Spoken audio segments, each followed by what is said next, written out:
सहनौ भुनक्तु सह वीर्यं करवावहै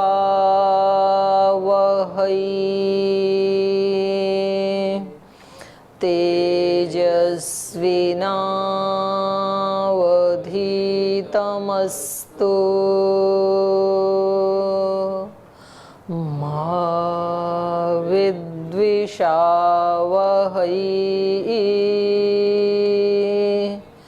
ॐ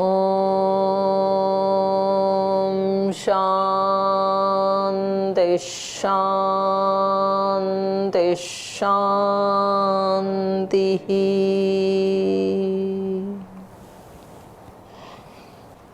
तो आज सूत्र पाठ कौन कर रहे हैं?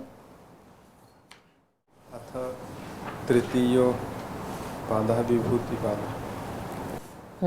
देशबन्धश्चित्तस्य धारणा तत्र प्रत्यैकतानता ध्यानं तदेवर्थमात्र निर्भासं स्वरूपशून्यमिव समाधिः त्रयमेकत्र संयमः तज्जयात् प्रज्ञालोकः तस्य भूमिषु विनियोगः त्रयमन्तरङ्गं पूर्वेभ्यः तदपि बहिरङ्गं निर्वीजस्य व्युत्थाननिरोधसंस्कारयोर्विभ्यो प्रादुर्भावो निरोधक्षणचित्तान्वयो निरोधपरिणामः तस्य प्रशान्तवाहिता संस्कारात् सर्वार्थतायिकाग्रतयोः क्षयोदयौ चित्तस्य समाधिपरिणामः ततः पुनः शान्तोदितौ तुल्यप्रत्ययौ चित्तस्यैकाग्रतापरिणामः। एतेन भूतेन्द्रियेषु धर्मलक्षणावस्थापरिणामा व्याख्याताः। शान्तोदिताव्यपदेश्य धर्मानुपाती धर्मी परिणामान्यत्वे हेतुः परिणामत्रयसंयमतद्वनगतं ज्ञानं शब्दार्थ प्रत्ययानामितरेतरध्यासात् संयमात् सर्वभूतरुत ज्ञानं संस्कार साक्षात्करणात् पूर्वजाति ज्ञानं प्रत्ययस्य परिचित ज्ञानं न च तत्सालंबनं तस्याविषयीभूतत्वात् काय रूप संयमात् तद्ग्राह्य शक्ति स्तंभे चक्षुष्प्रकाशा संप्रयोगे अंतर्धानम सोपक्रमं निरुपक्रमं च कर्म तत्संयमात् पररन्तज्ञानम् अरिष्टेभ्यो वा मैत्रादिषु बलानि बलेषु हस्तिबलादीनि प्रवृत्त्या लोकन्यासात् सूक्ष्म व्यवहित विप्रकृष्ट ज्ञानम भुवन ज्ञानम सूर्य संयमात् चंद्रे ताराव्यूह ज्ञानम ध्रुवे तद्गति ज्ञानम नाभिचक्रे काय व्यूह ज्ञानम कंठकूपे क्षुत्पिपासा निवृत्ति कूर्मनाड्यां स्थैर्यं मूर्धज्योतिषु प्रातिभाद्वा सर्वं हृदये चित्तसंवित् सत्त्वपुरुषयोरत्यन्तासिंकीर्णयोः प्रत्ययाविशेषो भोगः पार्थत्वात् स्वार्थसंयमात् पुरुषज्ञानं ततः प्रातिभश्रावणवेदनादर्शात् स्वादवार्ता जायन्ते ते समाधौ उपसर्गाः व्युत्थाने सिद्धयः बन्धकारणशैथिल्यात् प्रचारसंवेदनाच्च चित्तस्य परशरीरावेशः उदानजयाज्जलपङ्ककण्टकादिष्वसङ् उत्क्रान्तिश्च समानजयाज्जलनं श्रोताकाशयोः सम्बन्धसंयमात् श्रोत्रं कायाकाशयोः सम्बन्धसंयमात् लघुतूलसमापत्तेश्चाकाशगमनं बहिरकल्पिता वृत्तिर्महाविदेहात् ततः प्रकाशावरणक्षयः स्थूलस्वरूपसूक्ष्मान्वयार्थ तत्संयमात् भूतजयः ततो अणिमादिप्रादुर्भावः कायसम्पत्तद्धर्मानभिघातश्च रूपलावण्यबलवज्रसङ्घननत्वानि कायसम्पत् ग्रहणस्वरूपास्मितान्वयार्थ संयमात् इन्द्रियजयः ततो मनोजवित्वं विकरणजयः सत्त्वपुरुषात्यन्तख्यातिमात्रस्य सर्वभावाधिष्ठातृत्वं सर्वज्ञातृत्वं च तद्वैराग्यादपि दोषबीजक्षये कैवल्यं स्थानियुक्तनिमन्त्रणे सङ्गस्मया करणं पुनरनिष्प्रसङ्गात् क्षणतत्क्रमयोः संयमात् विवेकजं ज्ञानं जातिलक्षणदेशैरन्यतानवच्छेदात् तुल्ययोस्ततः प्रतिपत्तिः तारकं सर्वविषयं सर्वथा विषयमक्रमं चेति विवेकजं ज्ञानं सत्वपुरुषयोः साम्य कैवल्यम इति विभूतिपातः। पिछली कक्षा में हमने 3 प्रकार के परिणाम के बारे में पढ़ा था। निरोध परिणाम, समाधि परिणाम, एकाग्रता परिणाम। निरोध परिणाम क्या है? जी बोलिए, निरोध परिणाम क्या है? सूत्र बोलो ना भाई।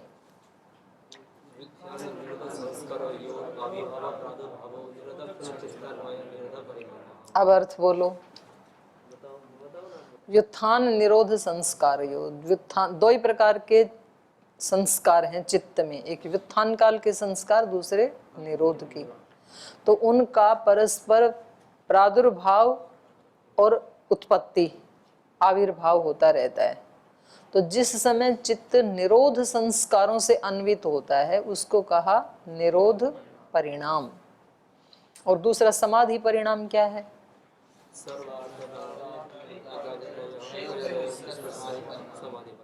क्या अर्थ है इसका? हाँ हाँ, ये समाधि परिणाम है, ठीक है। और तीसरा है एकाग्रता परिणाम। एकाग्रता परिणाम क्या है? इसका क्या अर्थ है? समाधि परिणाम के पश्चात एकाग्रता परिणाम है, उसी की निरंतरता बनी रहे। तुल्य प्रत्यय, उसी का जैसा ही ज्ञान लगातार बना रहे, हाँ, उसका प्रवाह बना रहे, इसको कहा चित्त का एकाग्रता परिणाम। अभी अगले सूत्र में कह रहे हैं कि ये जो तीन परिणाम बताए हैं उससे भूतों का और इंद्रियों का धर्म लक्षण अवस्था परिणाम भी बता दिया गया है, ऐसा जान लेना चाहिए। एतेन भूतेन्द्रियेषु धर्म लक्षण अवस्था परिणामा व्याख्याताः। तो ये हम पढ़ रहे थे। तो ये कह रहे हैं एतेन, एतेन मीन्स पूर्वोक्तेन चित्त परिणामेन, पिछले तीन सूत्रों में जो चित्त के परिणाम कहे हैं उससे धर्म लक्षण अवस्था रूपेण भूतेन्द्रियेषु धर्म परिणामो लक्षण परिणामो अवस्था परिणामश्च उक्त वेदितव्यः। इन तीन चित्त के परिणामों से भूतेन्द्रियेषु, भूतों और इंद्रियों में धर्म लक्षण और अवस्था रूपी जो धर्म परिणाम है, लक्षण परिणाम है और अवस्था परिणाम है, ये भी हमने कह दिया है, ऐसा जान लेना चाहिए। तो सबसे पहले ले रहे हैं धर्म परिणाम। तत्र व्युत्थान निरोध धर्मयोः अभिभव प्रादुर्भावौ धर्मिणी धर्म परिणाम है। जिसको वहां पर निरोध परिणाम कहा था, निरोध परिणाम क्या है? धर्म परिणाम। धर्म परिणाम मतलब चित्त के दो ही धर्म हैं, व्युत्थान काल का धर्म है और निरोध काल का धर्म है। तो वहां पर जिसको निरोध काल धर्म कहा था उसी को यहाँ पर क्या कह रहे हैं? धर्म परिणाम कह रहे हैं। व्युत्थान निरोध धर्मयोः, व्युत्थान और निरोध जो दो प्रकार के धर्म है चित्त के, उन दोनों में अभिभव प्रादुर्भाव, व्युत्थान का अभिभव होना और निरोध का प्रादुर्भाव होना, ये धर्मिणी धर्म परिणाम, ये इन दो धर्म वाला जो चित्त है धर्मी, उसमें इसको धर्म परिणाम कहा है, ठीक है। लक्षण परिणाम क्या है? लक्षण परिणामश्च निरोधः त्रिलक्षणः, निरोधस् त्रिलक्षण त्रिभी अध्वभि युक्तः। लक्षण परिणाम क्या है? बोली ये जो निरोध संस्कार है, पहले हमने धर्म परिणाम में किसको ले लिया?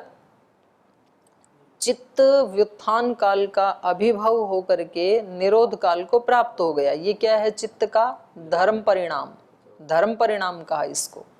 इसी में लक्षण परिणाम कैसे घटित होगा? बोली ये जो निरोध हुआ है ना चित्त का, ये तीन काल से युक्त है, त्रिभी अध्वभि युक्तः, तीन कालों से युक्त है। और केवल चित्त ही नहीं, चित्त को आश्रय बना करके यहाँ पर ऋषि हमें ये बताना चाह रहे हैं कि संसार की जितनी भी वस्तुएं हैं वो सब त्रिकाल से युक्त हैं। त्रिकाल से युक्त कैसे हैं? त्रिकाल से युक्त कैसे हैं बताओ? सभी वस्तुएं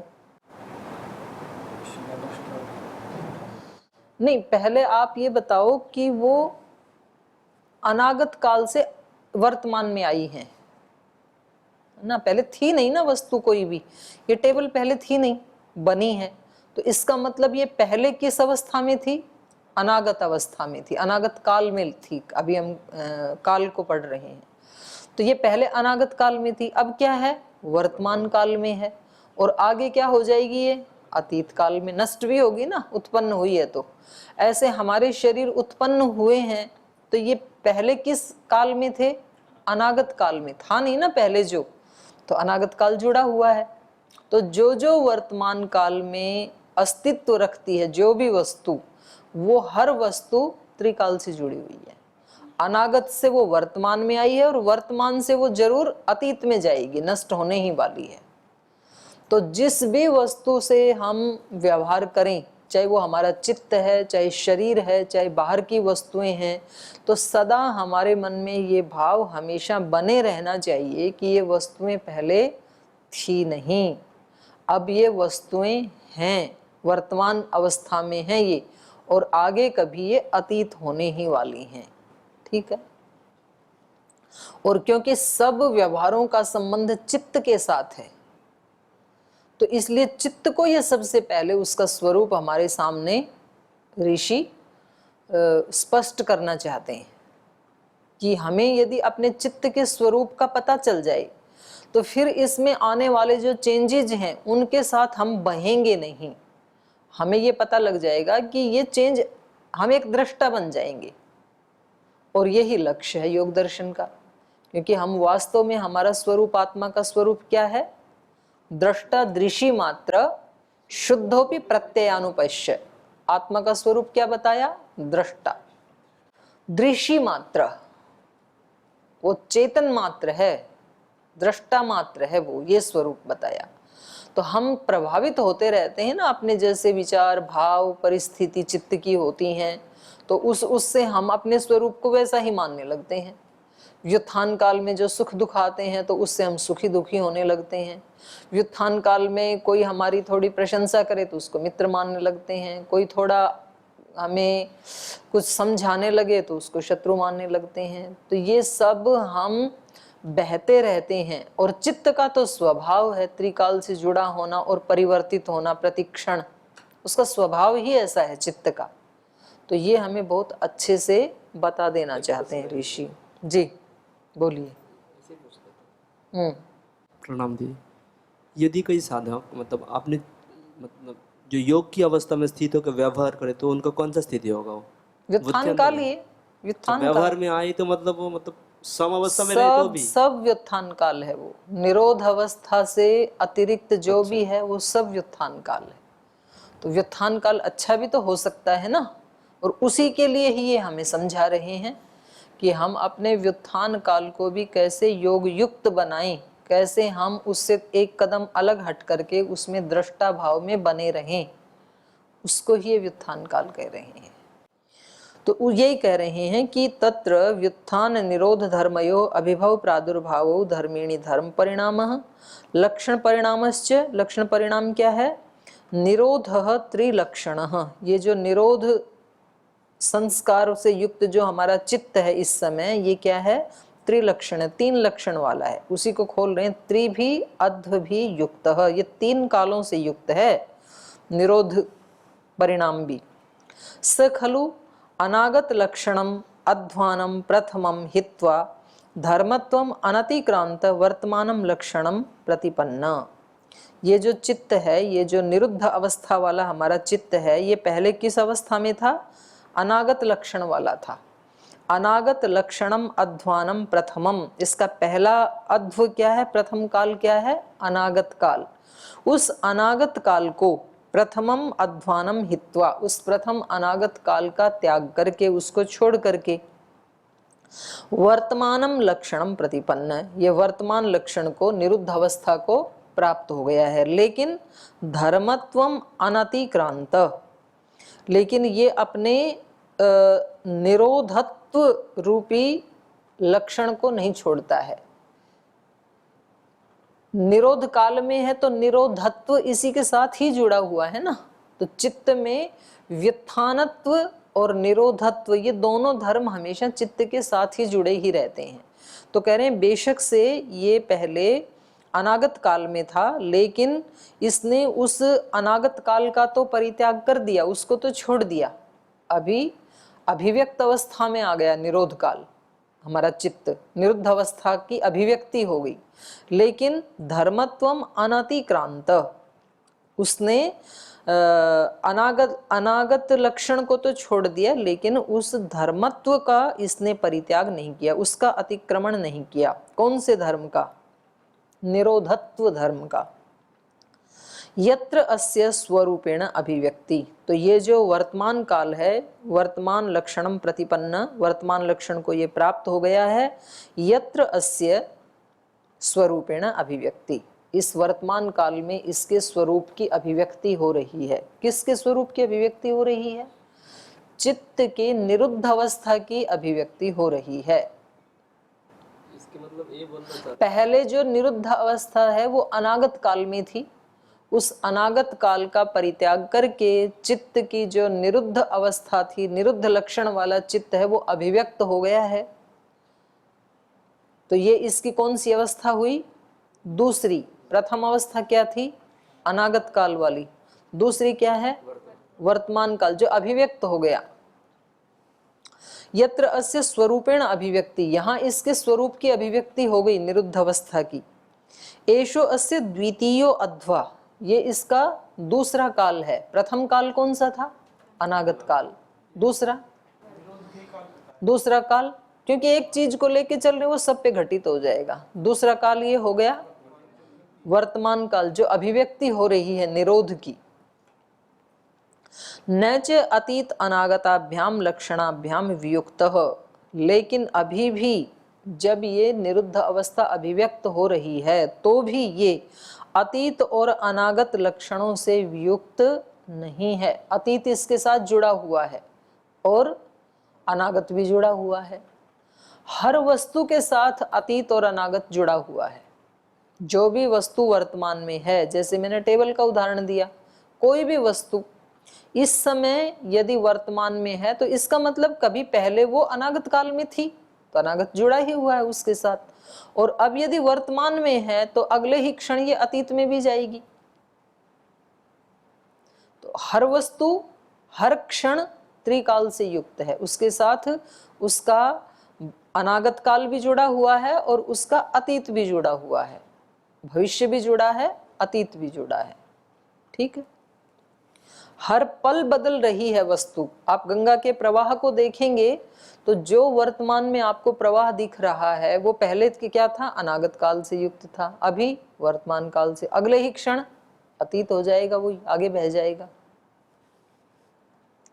सखलु अनागत लक्षणम अध्वानम प्रथमम हित्वा धर्मत्वम अनतिक्रांत वर्तमानम लक्षणम प्रतिपन्न यत्र अस्य स्वरूपेण अभिव्यक्ति एषो अस्य द्वितीयो अध्वा न च अतीत अनागताभ्याम लक्षणाभ्याम वियुक्त। लेकिन ये जो द्वितीय अध्व है जिसमें निरुद्ध चित्त की अभिव्यक्ति हो रही है, ये अतीत और अनागत दोनों लक्षणों से वियुक्त नहीं है, वो भी इसके साथ जुड़े ही हुए हैं।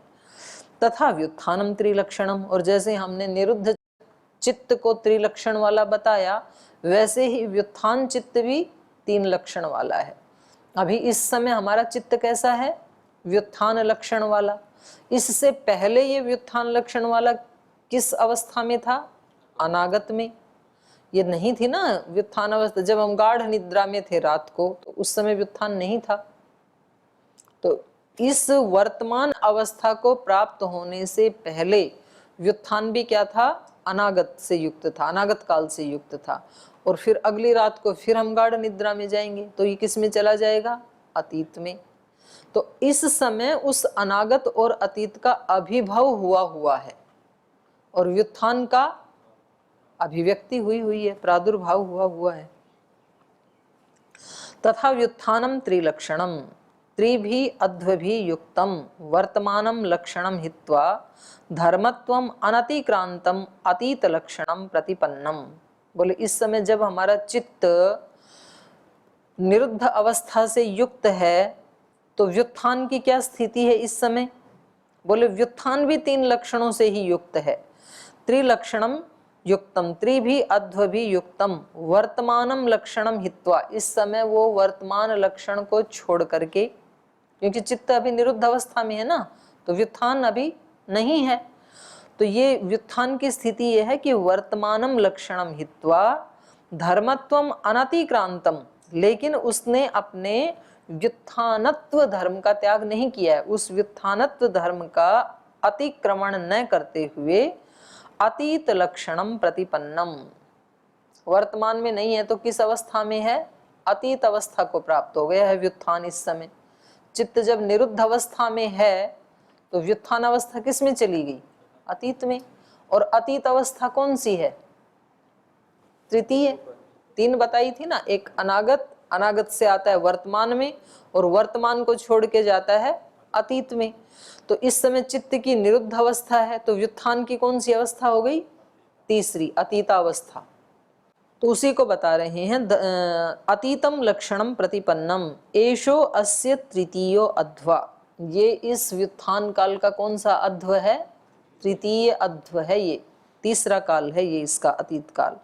न च अनागत वर्तमानाभ्याम लक्षणाभ्याम वियुक्तम, और ये जो तीसरा काल है अतीत अवस्था, ये अनागत और वर्तमान लक्षण से वियुक्त नहीं है। अतीत भी इसके साथ जुड़ा हुआ है और अनागत भी जुड़ा हुआ है, सॉरी, अनागत और वर्तमान दोनों भी इसके साथ जुड़े हुए हैं। समझ में आ गया ना? एवं पुनर्व्युत्थानम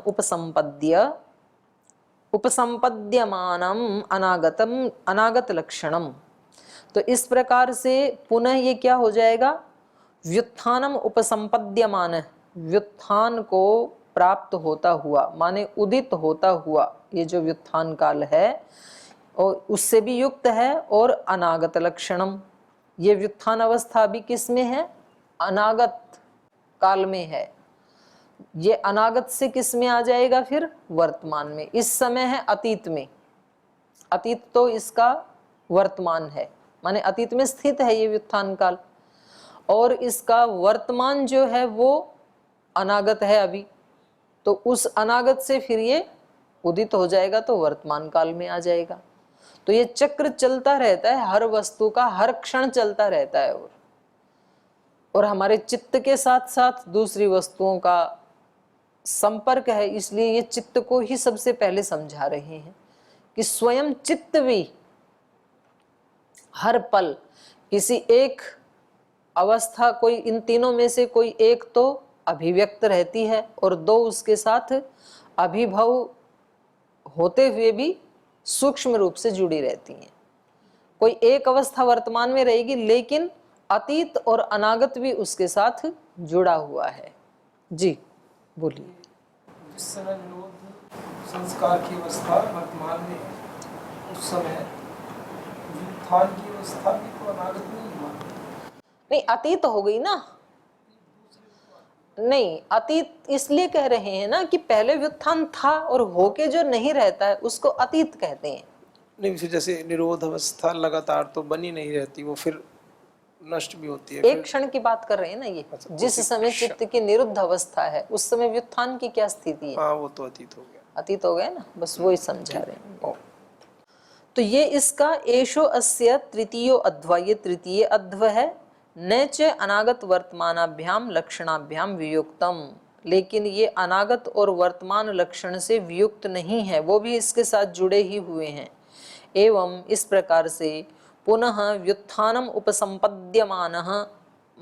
उपसंपद्यमानम अनागत लक्षणम हित्वा, और दोबारा ये आएगा तो कैसे, इसका तरीका क्या है आने का? तो कह रहे हैं पुनः व्युत्थानम समुपद्यमानम अनागत लक्षणम हित्वा, व्युत्थान को प्राप्त होता हुआ या उदित होता हुआ जो व्युत्थान है वो अनागत लक्षणम हित्वा, अनागत लक्षण को छोड़ करके धर्मत्वम अनतिक्रांतम वर्तमानम लक्षणम प्रतिपन्नम, तो अपने व्युत्थानत्व धर्म का अतिक्रमण न करते हुए फिर ये वर्तमान लक्षण को प्राप्त हो जाता है। तो इस प्रकार से इन दोनों का ये अभिभाव और प्रादुर्भाव चलता ही रहता है चित्त में, व्युत्थान का और निरोध का। और जो जब वर्तमान अवस्था में होता है तो वो सूक्ष्म रूप में अतीत और अनागत से भी जुड़ा रहता है, ये बताना चाह रहे हैं। यत्र अस्य स्वरूप अभिव्यक्तौ सत्याम व्यापारः, तो जिस वर्तमान अवस्था में इस व्युत्थान चित्त के स्वरूप की अभिव्यक्ति होने पर अस्य स्वरूप अभिव्यक्तौ सत्याम व्यापार है, तब व्यवहार होते हैं। जब ये व्युत्थान काल वाला चित्त वर्तमान अवस्था में आ जाता है तो तब ही सारे व्यवहार होते हैं, क्योंकि गाढ़ निद्रा में तो कोई व्यवहार होगा नहीं, या फिर कोई निरुद्ध अवस्था में बैठा है समाधि में, उसमें भी कोई व्यवहार होगा नहीं। तो व्यवहार सारे होते हैं व्युत्थान में ही। एषो अस्य द्वितीयो अध्वा, ये वर्तमान इसका द्वितीय अध्व है, क्योंकि पहले किस में था ये? अतीत में। अतीत से किस में आ रहा है? वर्तमान में। न च अतीत अनागताभ्याम लक्षणाभ्याम वियुक्तम इति, लेकिन ये अभी भी ये अतीत और अनागत लक्षण से वियुक्त नहीं है, वो भी इसके साथ जुड़े हुए हैं। एवं पुनर्निरोधः एवं पुनः व्युत्थानम इति, तो इस प्रकार से फिर से निरोध आएगा, फिर निरोध के बाद फिर से व्युत्थान आएगा, तो ये चलता रहता है। तो यहाँ पर अल्प विराम लगा लीजिए। एवं पुनर्निरोध एवं पुनः व्युत्थानम इति, तो बार बार ये अवस्थाएं हमारे चित्त की बदलती रहती हैं। तो ये क्या हो गया? लक्षण परिणाम। पहला था धर्म परिणाम, दूसरा लक्षण परिणाम। अवस्था परिणाम क्या है? तथा अवस्था परिणाम, और वैसे ही अवस्था परिणाम भी क्या है? तत्र निरोध क्षणेषु निरोध संस्कारः क्या है? बलवंतो भवन्ति दुर्बला व्युत्थान संस्कारा इति। तो कह रहे हैं इस प्रकार से जैसे ये निरोध क्षण वाला चित्त था, उसमें निरोध संस्कार क्या है? बलवान हो जाते हैं, और दुर्बला व्युत्थान संस्कार इति, व्युत्थान संस्कार दुर्बल हो जाते हैं। तो ये अवस्था परिणाम है। एक बलवान अवस्था को प्राप्त हो गया एक संस्कार, और दूसरा संस्कार निर्बलता को प्राप्त हो गया, तो इसी को क्या कहेंगे? अवस्था परिणाम। तो एक ही चित्त में तीनों परिणाम समझ में आ गए ना? धर्म परिणाम, लक्षण परिणाम, अवस्था परिणाम। धर्म परिणाम क्या है? व्युत्थान धर्म को छोड़ करके निरुद्ध धर्म को प्राप्त हो गया चित्त, ये हो गया धर्म परिणाम। लक्षण परिणाम क्या है? अतीत और अनागत लक्षण को छोड़ करके वर्तमान लक्षण को प्राप्त हो गया चित्त, निरुद्ध अवस्था को, ये लक्षण परिणाम हो गया। और अवस्था परिणाम क्या है? निरुद्ध संस्कार बलवान है इस समय और व्युत्थान निर्बल अवस्था में है, ये अवस्था परिणाम है। ठीक, तो ये तीनों चित्त के परिणाम हो गए। निरोध संस्कारा बलवंतो भवन्ति दुर्बला व्युत्थान संस्कारा इति एष धर्माणाम अवस्था परिणाम, तो ये इन धर्मों का अवस्था परिणाम है। तत्र धर्मिणो धर्मैहि परिणाम, तो इस प्रकार ये जो धर्मी है अर्थात चित्त, इसमें इन धर्मों के द्वारा परिणाम घटित हो रहे हैं। कौन धर्मों के? कौन से धर्मों के कारण? व्युत्थान निरोध संस्कार जो हैं, इन धर्मों के कारण ये परिणाम घटित हो रहे हैं। धर्माणाम त्रयध्वनानाम लक्षणैहि परिणामो लक्षणानाम अपि अवस्थाभिः परिणाम इति, धर्मों के भी ये तीन जो अध्व बताई, तीन काल बताई, त्रयध्वानाम लक्षणैहि, लक्षणों के द्वारा जो ये कालिक त्रिकालिक भाव के द्वारा जो परिणाम हो रहा है, लक्षणानाम अपि अवस्था भी परिणाम है। और फिर वो जो लक्षण थे, माने कालिक भावों से, कालिक जो भाव थे उनका धर्म के द्वारा, कौन से धर्म के द्वारा? कालिक धर्म, उनके द्वारा, माने अतीत अनागत वर्तमान, इनके द्वारा अवस्था भी परिणाम है, और अवस्था के द्वारा भी परिणाम हो रहा है। इस चित्त में तीन परिणाम हो रहे हैं, लक्षण के द्वारा परिणाम हो रहा है, अवस्था के द्वारा परिणाम हो रहा है, धर्म के द्वारा परिणाम हो रहा है। तो ये चित्त का धर्म लक्षण अवस्था परिणाम है। एवं धर्म लक्षणावस्था परिणामैहि शून्यम न क्षणमपि गुणवृत्तम अवतिष्ठते, तो ये धर्म लक्षण अवस्था जो परिणाम हैं, इन परिणामों के द्वारा क्षणम अपि न शून्यम, एक क्षण भी चित्त शून्य नहीं होता है, हर क्षण चित्त में ये परिणाम होते ही रहते हैं, धर्म लक्षण अवस्था परिणाम। ऐसा ही गुणवृत्तम अवतिष्ठते, ऐसा ही गुणों का व्यापार है, व्यवहार है, चलायमान है ये। तो ये धर्म लक्षण अवस्था तीनों परिणाम हर पल होते रहते हैं। कोई अवस्था प्रबल होती है तो कोई निर्बल होती है, या तो व्युत्थान प्रबल होगा तो निरोध निर्बल हो जाएगा। जैसे कि इस समय हम जिस अवस्था में बैठे हैं उसमें हमारा चित्त का व्युत्थान प्रबल है और निरोध निर्बल है।